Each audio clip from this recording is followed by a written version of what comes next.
নমস্কার বন্ধুরা, এই মুহূর্তে বিশাল বড় update. The master of universe ছোটোবেলায় কিন্তু আমরা এই কার্টুনটা কিন্তু অবশ্যই দেখেছি। তার যে ইউনিভার্স আছে সেটার মধ্যে অনেক শত্রু ঢুকে পড়েছে, সেটাকে বাঁচানোর চেষ্টা করছে। এটা কিন্তু বিশাল বড় একটা আপডেট এসে পড়েছে। আর ভূত বাংলা কিন্তু পেইড প্রিভিউ হবে। আমরা কিন্তু বেশিরভাগ জানি যে যেগুলো সিনেমার বেশি হাইপ থাকে সেগুলো পেইড প্রিভিউ হয়। ওরা কিন্তু আগের দিন পেইড প্রিভিউ করবে। এপ্রিলে কিন্তু আসতে চলেছে। আর ওয়েলকাম 3 আসতে চলেছে। এটা কিন্তু খুবই ভালোভাবে শুটিং হতে শুরু করেছে। তো এখন দেখা যাক কেমন হয়। তাছাড়া কিন্তু আশিকি 3 আসছে, সেটা এখন দেখার বিষয় যে কেমন হয় আর কোন নায়ক নায়িকা থাকে। আর নীলের যে আছে এনটিআর নীলের, সেটা কিন্তু ৩ টা নায়িকা থাকছে। এটা কিন্তু বিশাল বড় একটা আপডেট এসে পড়েছে।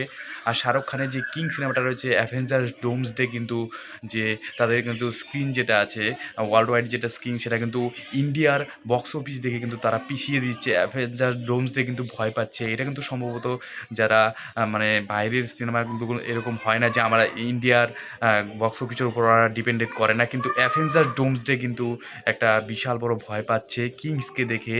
আর উল্টো ব্যাপারটা হয়ে গেছে, মানে শাহরুখ খান কিন্তু ভয় পেয়েছে, সেটা অনেকভাবে কিন্তু প্রমাণিত হয়েছে। কিন্তু এখন দেখো অ্যাভেঞ্জার্স কিন্তু ডোমসডে কিন্তু এর কিংয়ের যেহেতু এতদিন পরে একটা শাহরুখ খানের সিনেমা আসে, একে দেখে কিন্তু ভয় পাচ্ছে।